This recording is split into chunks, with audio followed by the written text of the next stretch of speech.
gosto do carnaval é sempre emocionante, porque é resgatar a nossa memória, né?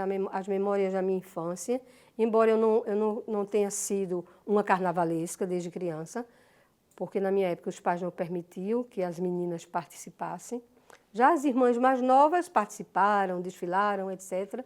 Enfim, hoje eu me considero muito mais uma curiosa sobre a história do nosso carnaval e busco pesquisar um pouco sobre ele, que é uma história bastante longa, rica, interessante e em alguns momentos também me entristece em ver tantas transformações que são normais, que acontecem mesmo, ninguém vai conseguir impedir, faz parte da nossa história enquanto ser humano, as sociedades estão sempre em transformação, mas é preciso que busquemos um meio, um caminho de mantermos as tradições e conviver com a chamada modernidade, né? Com as mudanças que vão acontecendo, a influência de outras culturas, de outros estados, isso é perfeitamente natural.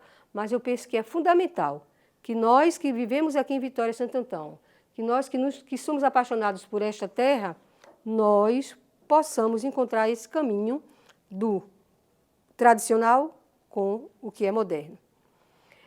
O carnaval ele vem para o Brasil já a partir do século XIX, especialmente quando vem para cá a família imperial, Dom João VI, e aqui eles trazem o chamado intrudo, que vem da Europa, e aqui o carnaval vai tomando uma proporção inenarrável, e isso até hoje, e é claro, com todas as transformações que foram ocorrendo, né?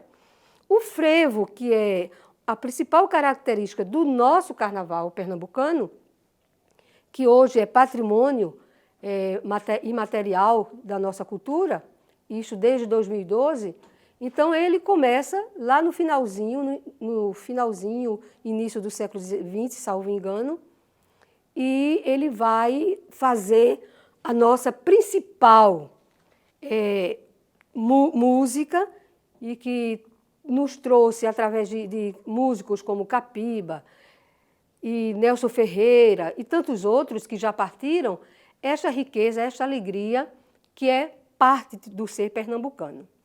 Aqui em Vitória e Santo Antão já existem comprovações documentais que lá a partir do século XIX, principalmente, é o período que a gente conhece mais, até os dias atuais, então esse carnaval vai tomando conta das ruas, tomando conta da população, principalmente a população periférica, e aí vem com a influência do português, com a influência do africano, a influência dos povos indígenas, que hoje nós chamamos de povos originários, então vem um pouco de tudo que nós somos hoje, desde os maracatus, os caboclinhos, o frevo em si, como eu já falei, e nos últimos anos, nas últimas décadas, aliás, vem também a questão do samba, inclusive aqui em Vitória com escolas de samba, e também, como eu falei de início da modernidade, vem então a influência de músicas, principalmente da Bahia.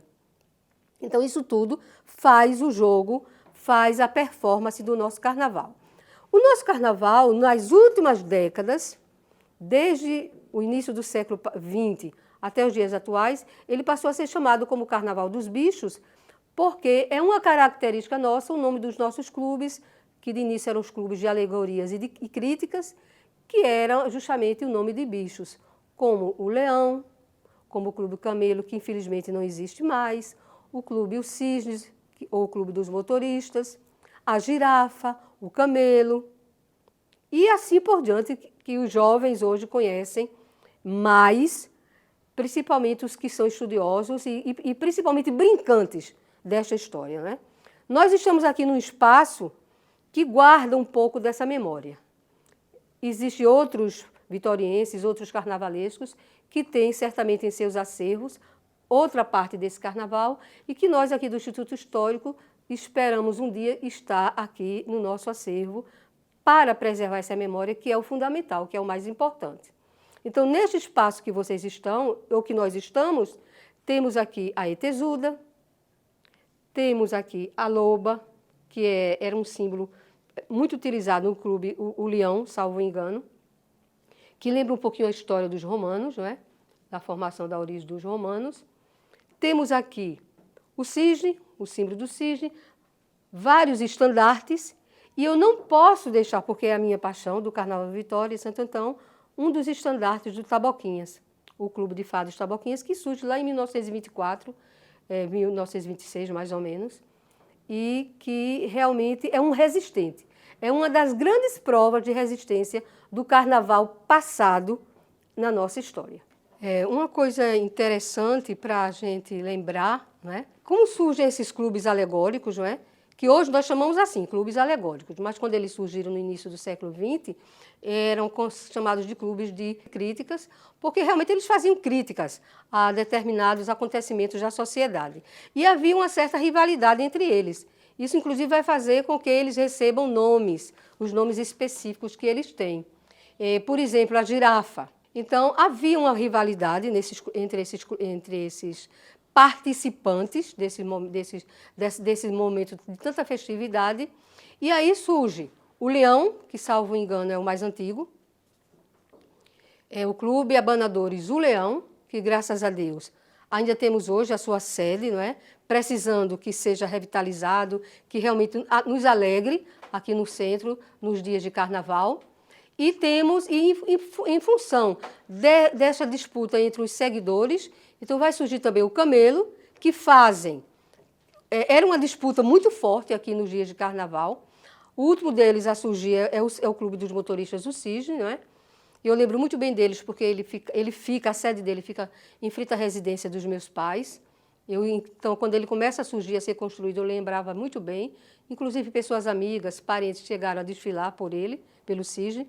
Mas o Camelo e o Leão, eles marcaram muito fortemente o Carnaval de Vitória, não só por essa rivalidade, mas especialmente pela qualidade dos seus desfiles, das roupas que eram, das fantasias, na verdade, né, que eram utilizadas.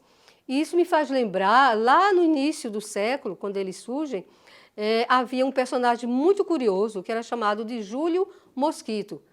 Na verdade, ele era um homem fantasiado de morcego e que ele saía sempre à frente do Clube Abanadores do Leão.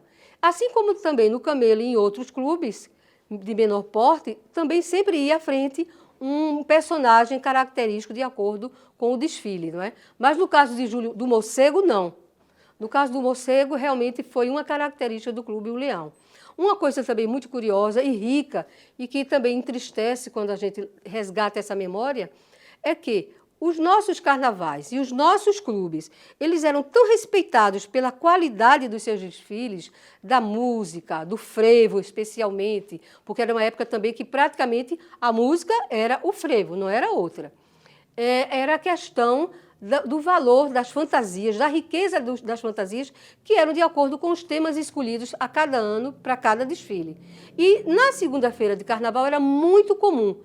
Todos esses clubes, em geral, eles iam desfilar em Recife, no Carnaval. Então, isso já tinha virado uma tradição, quando, infelizmente, o tempo passou e isso deixou de acontecer. Alguns clubes, como o Camelo, deixou de existir, não é? Mas eu não posso deixar de falar, neste momento, da importância, né, de personagens como os maracatus, como os caboclinhos, não desmerecendo a importância fundamental dos clubes alegóricos, tanto é que a gente sonha que eles voltem a acontecer, não é?